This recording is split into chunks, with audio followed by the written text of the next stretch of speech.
Comme vous le savez, un pervers narcissique ne va pas chercher n'importe qui pour le faire entrer dans son entourage. Il va chercher une personne qui a certains types de caractéristiques. Je vais vous donner le secret qui est le plus mal gardé du monde depuis que cette chaîne existe, c'est qu'un pervers narcissique ne se sent jamais en sécurité. On a vu dans de nombreuses vidéos qu'il a un problème d'ego. Il a toujours besoin qu'on vienne le rassurer sur son ego, qu'on vienne être à ses ordres, à son service, et il a besoin de détruire pour exister. Imaginez qu'un pervers narcissique est un gigantesque ego qui soit l'équivalent d'un sac. Et il a besoin toujours de remplir ce sac en permanence pour gonfler son ego qui serait ce sac. Sauf que ce sac serait troué et il a besoin de prendre en permanence. Et donc il va trouver des personnes qui sont capables de donner en permanence. Imaginez un drogué qui a toujours besoin de sa dose de crack. C'est exactement pareil. Le pervers narcissique va trouver quelqu'un qui est capable de lui donner sa dose en permanence. On parlera dans ce cas-là de ressources narcissiques. C'est un peu l'équivalent de l'essence pour qu'il fonctionne. Donc il faut qu'il trouve une personne qui puisse lui donner ses ressources narcissiques en permanence. Et, comme ils le savent très bien, tout le monde n'est pas capable de leur donner ça. Tout le monde n'est pas capable d'être à leurs ordres. Tout le monde n'est pas capable de devenir potentiellement leur esclave après ça. Et donc, ils vont observer si vous avez certains traits de caractère que je vais vous donner aujourd'hui. Je pense que vous allez être surpris parce que ces traits de caractère sont des qualités. Ils vont venir chercher 7 des qualités que je vais vous donner chez vous parce qu'ils savent que si vous avez ce genre de qualités, ils vont pouvoir les utiliser contre vous juste après. Avant de vous donner les 7 caractéristiques, les 7 qualités que le pervers narcissique vient chercher chez vous, je vous rappelle les 3 consignes. Tout d'abord, vous pouvez vous abonner à la chaîne en cliquant sur « Je m'abonne » juste en dessous, puis sur la cloche pour recevoir les notifications quand une nouvelle vidéo sort. Comme ça, voilà, dès que ça sort, vous êtes au courant. Deuxième chose, il y a un quiz qui est le quiz officiel des pervers narcissiques pour les détecter, pour savoir si vous êtes vraiment en présence d'un pervers narcissique ou pas. C'est juste en dessous dans la description de la vidéo. Il suffit de cliquer sur mobile, sur la description, sur le titre de la vidéo pour que ça s'affiche et que vous l'ayez, ou alors que vous cliquez dans le premier commentaire qui est épinglé. Troisième chose, vous êtes des ambassadeurs aujourd'hui. J'ai la mission de réduire la puissance et la force de ces pervers narcissiques, d'en débouter un maximum. Et pour ceci, j'ai besoin de vous. Je vous donne le maximum de conseils que je peux. C'est à vous ensuite d'aller dire ça à tous vos amis qui pourraient être potentiellement victimes de pervers narcissiques. Donc, première chose, et je pense que ça va vraiment vous surprendre. Première caractéristique qu'une personne narcissique cherche chez vous, c'est est-ce que vous êtes ouvert à faire des efforts pour votre couple? Je vais vous donner quelques exemples. Peut-être que quand il s'agit de faire le bien autour de vous, vos limites sont glissantes. C'est-à-dire que généralement, vous savez très bien quand dire oui ou quand dire non, mais dans certains cas de figure, vous aurez peut-être tendance à être généreux. Peut-être que vous allez tout faire pour aider un ami, par exemple, qui a un problème un jour. Vous serez le premier, vous serez là pour l'aider. Peut-être que dans votre couple, vous pouvez arriver à vous sacrifier parce que vous vous dites, si je me sacrifie un peu, que ça fait plaisir à l'autre, dans ce cas-là, ça va bien se passer. Ça peut être pour des vacances. Ok, toi, tu veux aller à la mer, moi à la montagne. On ira comme toi, tu veux à la mer. Ça peut être pour du quotidien. Ok, j'adore mes meilleurs amis. Toi, tu les aimes pas, ben, voyons-les un petit peu moins. Et ils savent que vous avez tendance à accepter des choses parce que vous pensez que c'est pour le bien du couple et vous avez bien raison, c'est une qualité. Et c'est ça qu'ils cherchent chez vous. Donc, ils vont de manière régulière vous sortir de votre zone de confort. En temps normal, vous n'auriez jamais accepté tout ça. Mais ils essayent. Petit à petit, ils tentent de vous couper les liens en douceur, chaque jour un peu plus, ou alors de vous faire des choses que vous n'avez pas forcément envie de faire. Ça peut être des cadeaux, par exemple. Si tu m'aimais vraiment, tu me ferais ce genre de cadeau. Ça peut être du temps. Si jamais tu étais vraiment amoureux ou amoureuse de moi, tu me consacrais plus de temps, tu serais plus là avec moi. Dans l'absolu, c'est vrai. On passe du temps avec les personnes qu'on aime. Sauf que quand tout à coup, une personne vous accapare totalement en demande de cadeaux, en temps, en énergie, en SMS, ça peut être aussi des fois. Pourquoi est-ce que tu n'as pas répondu en 3 minutes à mes SMS? Pourquoi est-ce que tu ne m'envoies jamais de messages comme ci, comme ça? Si tu m'aimais vraiment, dans ce cas-là, tu le ferais. Eh oui, si tu m'aimais vraiment, ce sont les efforts pour le couple, tu ferais ça. Donc on arrive sur ce qui s'appelle de l'amour conditionnel. Si tu m'aimais ou si tu veux que je t'aime, alors tu dois faire ci ou ça.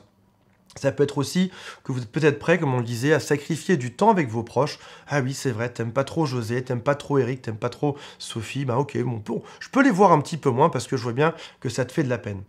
Au final, au bout du compte, parce qu'on est encore une fois sur le supplice chinois de la goutte d'eau, c'est une goutte d'eau après l'autre chaque jour, vous en venez à faire des efforts en permanence et à faire tout à leur manière. Votre avis, ils s'en fichent royalement, on fait tout comme eux ont décidé. Deuxième caractéristique que le pervers narcissique va rechercher chez une personne qui va contrôler, qui va mettre dans son entourage ou dans son couple, c'est que vous aimez garder une bonne réputation. Alors, au passage, ces caractéristiques que je vous donne, soit le pervers narcissique va les faire en avance de phase. Si jamais, par exemple, vous êtes en couple, il va repérer ça avant que vous soyez en couple, et puis dès qu'il a repéré ces caractéristiques, il se mettra avec vous, ou alors pendant la phase de love bombing, quand il donne tout au début, pendant les quelques premiers mois, il va tout vous donner et il va observer ça chez vous. Vous aimez garder une bonne réputation, c'est normal. Tout le monde aime avoir une bonne réputation. Tout le monde aime voir que ses amis les aiment. On aime bien être la personne qui est gentille, agréable, serviable vis-à-vis de ses amis. Sauf que ils peuvent en profiter. Ce sera un levier pour plus tard. Par exemple, ils peuvent te dire, est-ce que tu veux que ton entourage sache vraiment quel type de monstre tu es? Et qu'est-ce qu'ils diront le jour où ils sauront ça sur toi?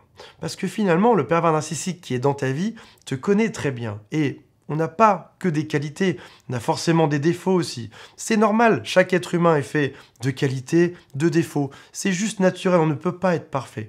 Mais le pervers narcissique sent que si tu aimes spécialement avoir une bonne réputation, tu as spécialement une bonne image vis-à-vis des autres, il va pouvoir l'utiliser comme un levier contre toi. Qu'est-ce que les gens vont dire quand ils sauront réellement la personne que tu es? Et comme moi, je passe beaucoup de temps avec toi, moi, je sais la personne qui tu es. Et je vais leur dire à tous ces gens-là. Et même souvent, ils commencent un peu leur travail. Par exemple, dans les soirées, ils vont prendre vos amis un à un pour commencer à raconter des choses sur vous, pour détruire votre image, votre réputation. Ils vont même écouter ce que les gens disent en échange. Et après ça, vous aurez le droit à la fameuse phrase. Dites-moi en commentaire si vous l'avez eu celle-là. Tu sais, tes amis ne pensent pas du bien de toi. Non. Non, ils pensent vraiment pas du bien de toi. Toi, tu te dis, je comprends pas. T'es ma femme, t'es mon homme. Si quelqu'un disait du mal, déjà, tu devrais me dire qui c'est. L'autre te dit, je ne peux pas te dire qui c'est parce que je suis loyal. Enfin, oui, t'es loyal, mais en l'occurrence, si la personne t'a dit du mal et que tu m'as pas défendu, c'est bizarre. Si elle t'a dit du mal, c'est peut-être aussi parce que toi, t'en as dit quelque part, ou alors que t'es en train de déformer pour me faire du mal. Donc, il y a quelque chose de bizarre par rapport à ça. Et ce sera encore une fois un levier pour vous détruire. Troisième point, vous aimez bien la compagnie. Qu'on parle de dépendance, de codépendance, du fait que vous n'aimez pas être seul. Au début, ils sont gentils. Vous cherchez quelqu'un, ils sont là. Ils sont adorables jusqu'à ce qu'ils vous possèdent, jusqu'à ce que vous puissiez plus vous passer d'eux. Et quand ils sentent ça, parce qu'ils vous ont donné, ils savent exactement quoi vous donner pour vous garder, ils vont vous dire, ok, tu te comportes comme ça, tu n'acceptes pas de faire ce que je te dis. Est-ce que tu veux vraiment que je t'abandonne? Est-ce que tu veux vraiment être seul? Est-ce que tu veux finir tes jours seul? C'est ça que tu veux? Et ce sera un levier pour vous garder.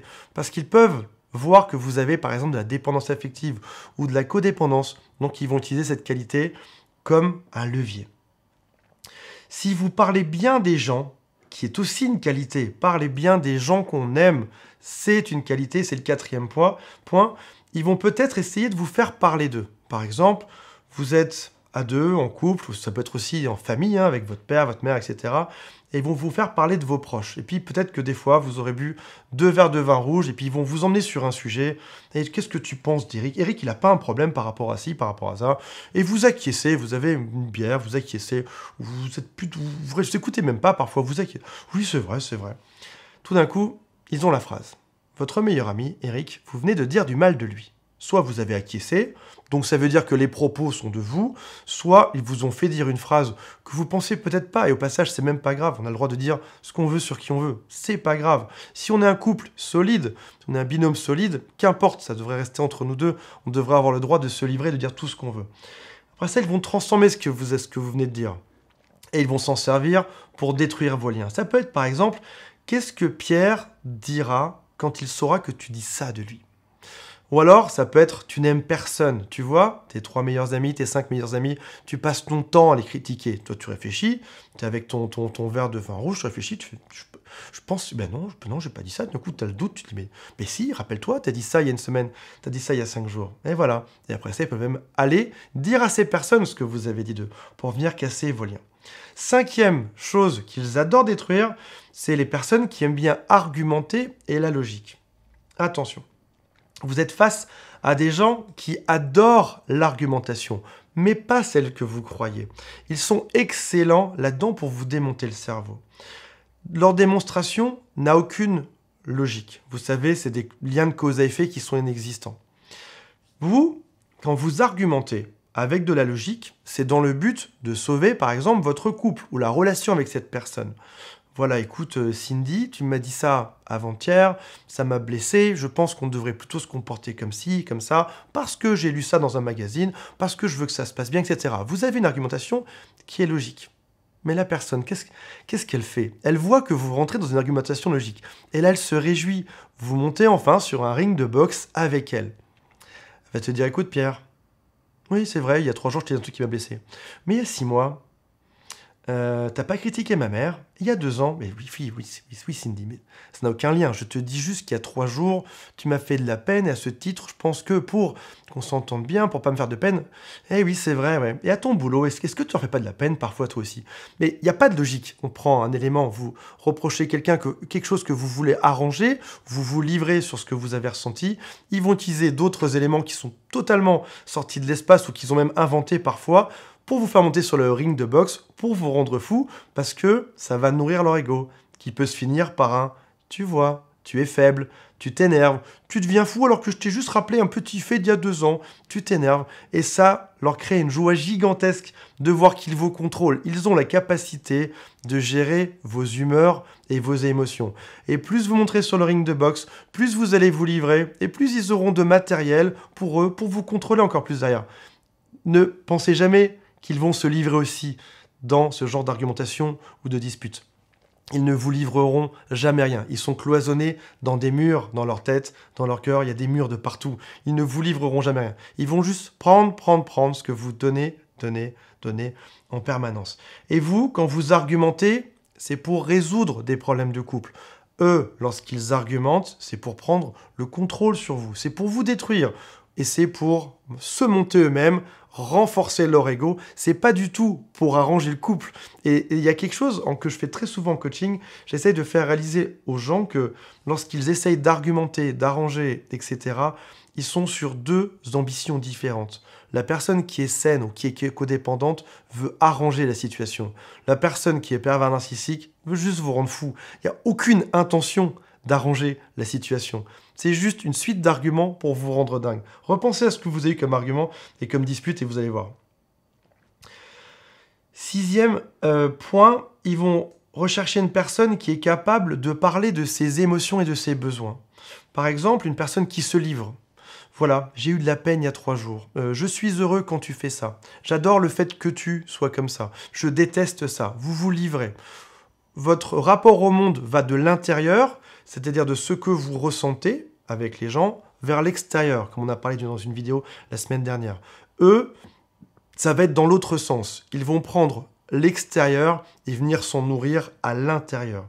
Donc, on voit bien le geste. Vous prenez vos émotions, vous les donnez parce que vous êtes en confiance à la personne que vous aimez le plus au monde. Vous les sortez de vous pour les donner. L'autre en face, qui ne donne jamais rien, va prendre ses émotions, va prendre vos faiblesses, va prendre aussi ce que vous dites qui vous fait plaisir. Il prend ça et il s'en nourrit parce qu'il va pouvoir vous manipuler dessus. Donc, vous êtes capable de parler de vos émotions, ça les intéresse, ça va faire un levier en plus. Plus vous vous livrez, plus ils auront le moyen de vous contrôler. Même quand vous vous livrez dans une dispute. Je pense que tu es vraiment une fille comme ça. Je pense que tu es vraiment un mec qui patati patata. Ah, c'est intéressant. Tu m'as traité de ça, tu m'as dit ça, je vais pouvoir m'en servir contre toi. Et si on vient aux choses d'avant, qu'est-ce que tes amis diront quand patati patata? Et là, tu dis non, mais j'ai pas dit ça. C'était il y a 3 phrases, j'ai dit autre chose. Et si, d'un coup, la situation devient complètement distordue. Mais non, mais j'ai pas dit ça. Si, t'as dit ça tout à l'heure. T'as dit que j'étais... Mais non, mais alors pas du tout. Là, tu deviens fou. Avant d'arriver au 7e point qui est à mon sens le plus important. Je vous rappelle que vous pouvez vous abonner si vous le souhaitez. Je m'abonne puis la cloche. Le quiz, est-ce que vous êtes en présence réellement d'un pervers narcissique ou est-ce que vous faites des idées, vous êtes fou? C'est possible, on ne sait pas. Je sais que vous me regardez, je sais que vous êtes la meilleure audience du monde, vous n'êtes pas fou. Cliquez sur le quiz, c'est gratos. Mettez un commentaire, racontez-moi si ça vous rappelle des choses ou si vous avez ces qualités. 7e point, vous avez un sens du devoir et des obligations. Vous êtes un papa qui adore ses enfants. Vous êtes une femme qui met le couple avant tout sur terre. Vous avez, quand on vous donne une mission à faire, une tâche à faire, un travail à faire, vous le faites parce que vous savez que c'est pour le bien de tout le monde. Vous avez un sens des obligations. Quand on vous assigne quelque chose, vous le faites. Ah, ça c'est intéressant. Si pour vous la famille c'est important, ce sera un levier pour plus tard. Parce que vous ne la quitterez pas, la famille. Si pour vous, les enfants, c'est important, ça, c'est un bon levier. S'ils vous font un enfant, ils savent que ça va tout changer derrière. Ils auront un sacré levier sur vous. Le couple est important, ça, c'est intéressant. Ils vont pouvoir l'utiliser comme levier. Ah, t'as pas fait tout ce que je t'ai demandé aujourd'hui? Notre couple, il peut aussi s'arrêter maintenant. Et donc, du coup, ils vont s'en servir pour contre vous. Si, par exemple, pour vous, ne pas faire du mal aux autres, c'est important, encore une fois, ils vont pouvoir se servir de ça. Si jamais ils sentent que vous avez le sens des obligations, mais ils n'ont pas d'exemple pratique, ça peut être aussi des phrases comme « je te rappelle tes responsabilités, je te rappelle ce que tu devrais faire ». Là, tu te dis, c'est bizarre, toi en face de moi, tu n'as pas l'air d'avoir de grand sens de responsabilité. Tout d'un coup, tu me parles d'une espèce de force de l'espace où dans la société, on doit se plier en quatre pour son mari, sa femme, c'est super important, alors que je te rappelle que déjà toi, tu le fais pas. Et en fait, c'est marqué où il y a un texte de loi, c'est Moïse qui l'a marqué quelque part. D'où est-ce que tu sors que je dois absolument te faire des cadeaux? D'où est-ce que tu sors que je dois extrêmement être à ton service, à ta répondre à tous tes besoins? D'où est-ce que tu sors que je dois t'envoyer 300 000 messages par jour? D'où est-ce que tu sors que je dois me laisser insulter parce que j'ai une femme, un mari, etc. Non, non, je pense pas. Tu dois te comporter comme ça avec ta femme, ton mari. Tu dois En fait, oui, mais ça vient d'où en vrai? Oui, ok, j'ai un sens d'obligation, mais ça vient d'où Qui l'a écrit précisément? Apparemment, je vous rappelle que pour les pervers narcissiques, la loi est une source de frayeur, parce que c'est aussi ce qui vient démonter toutes leurs petites manigances, etc. Donc c'est une force supérieure invisible qu'ils utilisent très souvent. Donc, comme vous le voyez, ce sont des bonnes caractéristiques qui sont utilisées contre vous, et à un moment donné, ils savent que ce sera compliqué pour vous de renier vos valeurs. Ils le savent. Alors, comment est-ce qu'on fait maintenant qu'on a vu ça pour avoir un couple qui est heureux? La première chose, j'ai juste fait 4 points dans cette vidéo, on va faire ça de manière très rapide. Savoir se respecter soi-même, mettre ses limites est une caractéristique principale. Ok, tu me dis que tu seras bien plus heureux, bien plus heureuse avec un cadeau qui vaut extrêmement cher dont j'ai pas les moyens de te payer? Ok, écoute, non. Pourquoi? Ben, j'ai pas envie. L'amour, c'est pas conditionnel, c'est pas de l'argent. A priori, tu devrais m'aimer même si j'étais très pauvre ou très riche. Écoute, non. Je dois te rendre un service? Non. Alors, c'est vrai que je pourrais, mais j'ai d'autres choses à... Non, même pas d'argument. Non, pas ce service. Savoir de temps en temps être égoïste. Et oui, ben souvent, les gens qui ont ces caractéristiques qu'on a vues au-dessus sont souvent pas du tout égoïstes. Alors, il y a un juste milieu. L'égoïsme, c'est en effet pas une qualité. On ne peut pas dire qu'est-ce que j'ai comme qualité, je suis très égoïste. Mais il y a une différence entre être dans une extrémité d'un côté trop égoïste et être dans l'autre trop donné à l'autre. Il faut arriver à retrouver le milieu. Et souvent, quand on est dans ce penchant, savoir se remettre vers le milieu en ayant de temps en temps des actes un peu égoïstes où on ne pense qu'à nous. Moi, finalement, ce qui me rendrait heureux, ce serait de faire ça. Moi, finalement, ce qui me rendrait heureux, ce serait de passer du temps pour moi, sans donner à l'autre, sans faire ci, sans faire ça. Être égoïste de temps en temps, c'est une qualité. Parfois aussi, faire confiance à son instinct. Tiens, c'est marrant. On me dit une phrase, cette phrase-là ne m'est pas très à l'aise. Je ne sais pas si je suis à l'aise avec ça, je ne sais pas si je suis d'accord avec ça. Je vais faire confiance à mon instinct, je ne vais pas répondre. Je ne vais pas dire ni oui ni non, je ne vais pas rendre ce service. Je vais attendre le temps d'avoir la bonne réponse dans ma tête. Et surtout parce que la principale cible des pervers narcissiques, ce sont les codépendants. Ne plus avoir peur de perdre l'autre. Ne plus avoir peur de ce que l'autre peut ressentir. Ne plus avoir peur qu'il soit heureux, triste. Et du coup, calquer notre caractère, notre comportement sur l'autre. Savoir ne plus avoir peur des sentiments de l'autre. Ok, tu es très fâché. Dommage pour toi. J'y peux rien. A priori, c'est à cause de moi. Je sais pas. Je te laisse déterminer ça dans ta tête. C'est peut-être à cause de moi, peut-être pas. Est-ce que ça me regarde vraiment? Est-ce que je suis responsable de ton caractère, du jugement que tu as sur les autres ou pas? T'es triste. Gère ta tristesse tout seul. Donc aujourd'hui, vous allez fermer votre magasin de ressources à pervers narcissiques. Vous allez arrêter de nourrir toutes ces personnes qui veulent vous prendre. Vous allez arrêter de donner. Si vous voulez aller plus loin, n'hésitez pas, rencontrer un psy, ça fait toujours du bien, ça va vous aider à y voir plus clair, pour vous aider à reposer vos limites, à comprendre ce qui se passe. Quand on est dans le flou, rencontrer un psy, c'est toujours une bonne chose. Si vous le souhaitez, il y a le quiz. Après ça, vous pourrez appeler une personne de mon équipe. C'est gratuit. Passez-lui un coup de fil. On est là pour ça. On est là pour vous aider à résoudre tout ça, à vous donner plein de pistes pour avoir la vie la plus heureuse du monde. Voilà, je vous aime mes amis. N'hésitez pas à mettre un like et on se retrouve pour une prochaine vidéo très prochainement. Salut à tous, bye.